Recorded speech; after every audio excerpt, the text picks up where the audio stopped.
Olá, caros amigos do YouTube, eu sou Kátia Magalhães, sejam todos muito bem-vindos ao canal Chá com Debate, o seu espaço de interlocução livre e democrática na internet.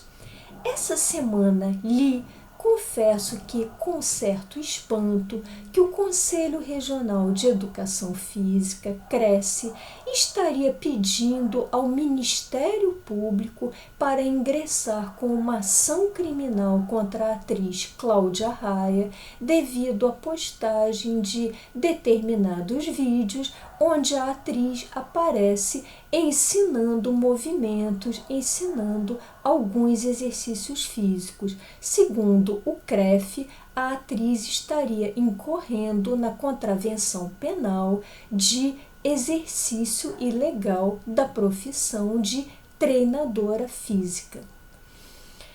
O que vocês acham desse assunto? Esse assunto é bem intrigante e acredito que mais complexo do que possa parecer em um primeiro olhar. Vamos debatê-lo um pouco aqui hoje. Antes de mais nada, do ponto de vista estritamente jurídico, eu perguntaria ao Conselho onde está a prova de que a atriz esteja exercendo essa atividade de personal trainer em caráter profissional, ou seja, de que ela esteja ganhando dinheiro diretamente do público, de seus espectadores, e de que ela esteja atuando realmente como uma profissional. Onde está a prova? Onde está a prova dessa suposta relação de consumo entre a atriz como suposta prestadora de serviços de educação física, de treinamento físico, e o seu público que estaria pagando por esses serviços? Onde está essa comprovação? Assim, acredito que depois de ter lido a petição do Conselho, que deixarei aqui com o link para que vocês possam ter acesso também, após ter lido essa petição, não vi nenhuma prova de que a atriz estivesse sendo diretamente paga pelos seus espectadores pelo oferecimento de vídeos de treinamento físico com exibição de movimentos de exercícios físicos. Portanto, acredito, num primeiro olhar bastante superficial, que uma eventual ação criminal, se vier a ser proposta, não deva apresentar muitas chances de êxito. Mas não era propriamente disso que eu gostaria de falar aqui com vocês. Acho que esse tema de Cláudia Raia com suas postagens pode nos levar a algumas reflexões mais aprofundadas sobre as nossas liberdades, sobre o âmbito do exercício das nossas liberdades. Porque pensem aqui comigo, o que está realmente em jogo nesse caso? Qual a origem do conflito? De um lado, temos uma atriz no exercício da sua liberdade de enviar esse tipo de postagens, que ela pode fazer inclusive na tentativa de se autopromover, de manter a sua imagem na mídia e não propriamente de ganhar dinheiro diretamente relacionado a esse tipo de postagens. Então, de um lado, temos essa liberdade de postar de uma determinada pessoa e do outro lado temos um certo conselho de classe, um certo conselho profissional que pretende exercer o seu direito de fiscalização. E esses dois interesses entram em conflito, entram em choque exatamente com esse tipo de postagens realizadas por Cláudia Raia. Todos nós que vivemos numa sociedade civilizada, num estado de direito, todos nós sabemos que as liberdades, que a liberdade em si não é um valor absoluto. De fato, se todos nós tivéssemos amplas liberdades para tudo, para executarmos, para darmos asas às nossas imaginações, aos nossos desejos, nós viveríamos em permanente conflito, onde só os mais fortes sobreviveriam e, mesmo assim, em um clima de barbárie generalizada, com seres humanos se engalfinhando o tempo todo.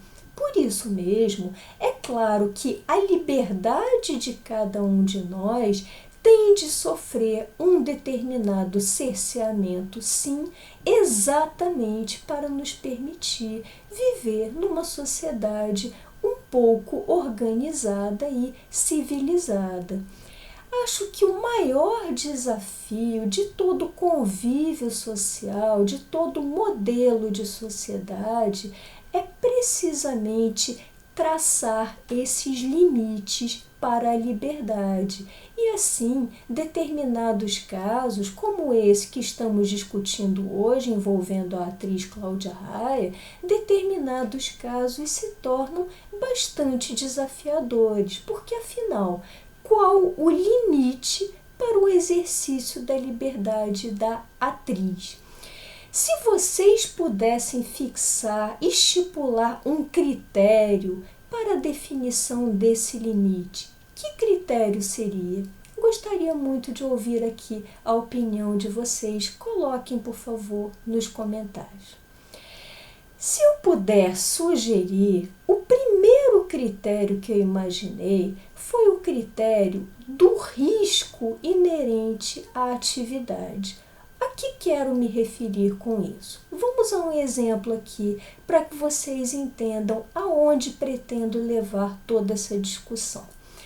Vamos supor que amanhã alguém da área jurídica como eu decida sair de casa e pilotar um avião, sem qualquer conhecimento técnico para isso.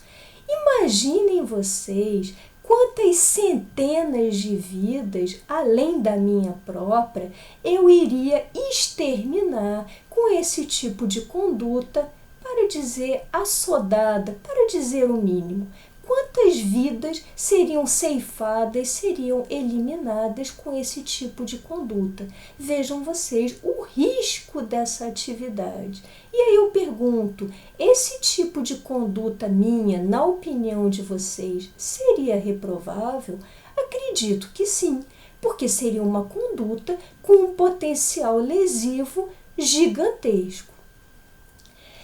Já por outro lado, se amanhã eu decidir aqui no canal falar sobre livros, falar sobre filmes, como aliás tenho feito a miúde, sobretudo nos finais de semana, para tentar proporcionar também um pouco de lazer a vocês.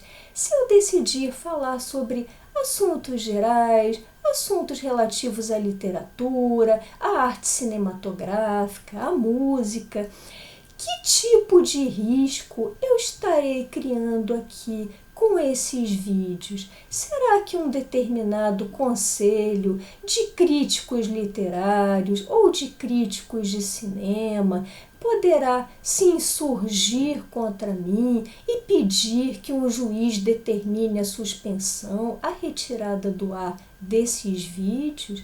Acredito que não, ou pelo menos espero que não. Espero que prevaleça um pouco de bom senso e que as pessoas compreendam que se eu, porventura, falar desses temas e falar muitas bobagens, o que pode acontecer, eu não estarei colocando nenhum ser humano em risco. O máximo que poderá acontecer é uma grande perda de credibilidade, perda de audiência, perda de prestígio. Vocês poderão desligar o canal e passar para outra atração mais digna da atenção de vocês. É o pior dos cenários. E dessa forma, pergunto a vocês, quais os riscos efetivos que podem ser ensejados pelos vídeos de Cláudia Raia? Vocês poderão responder daí, riscos de lesões musculares, de lesões físicas, até mesmo de lesões sérias. Sim, acho que esses riscos talvez existam.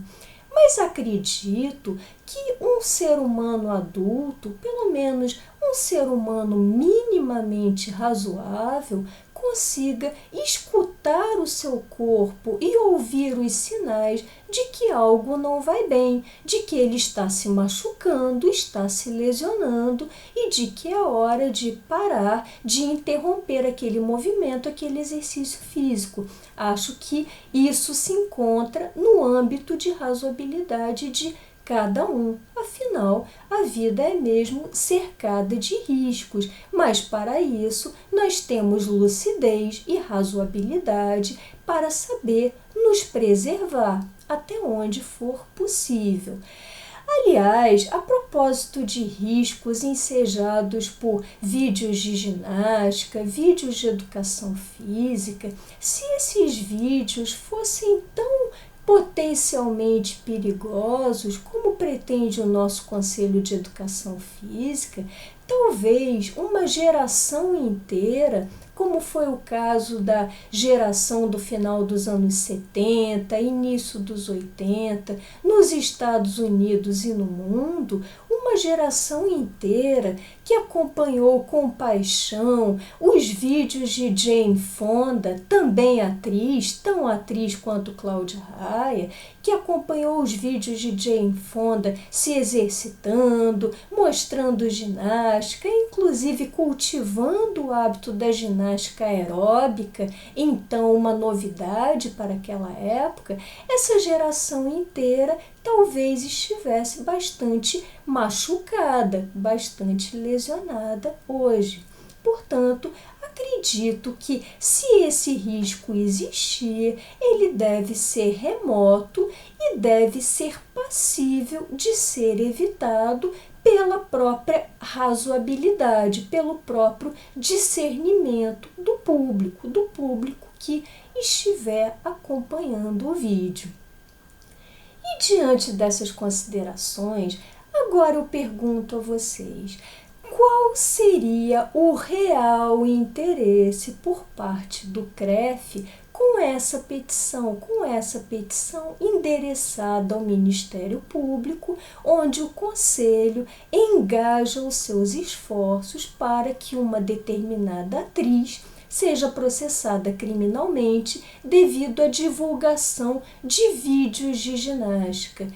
Qual seria o verdadeiro interesse do Conselho? Será que por trás dessa petição não haveria um certo medo da concorrência, uma tentativa de reservar mercado, de eliminar competidores, não de forma saudável, mas sim por meio de uma caneta de um juiz? Será que esses vídeos de Cláudia, sugerindo movimentos, sugerindo tipos de exercícios, será que esses vídeos não estariam substituindo alguns postos de trabalho de certos professores de educação física que não sejam lá muito competentes e que possam ter a sua mão de obra substituída pelos vídeos, pelos exercícios ensinados por Cláudia?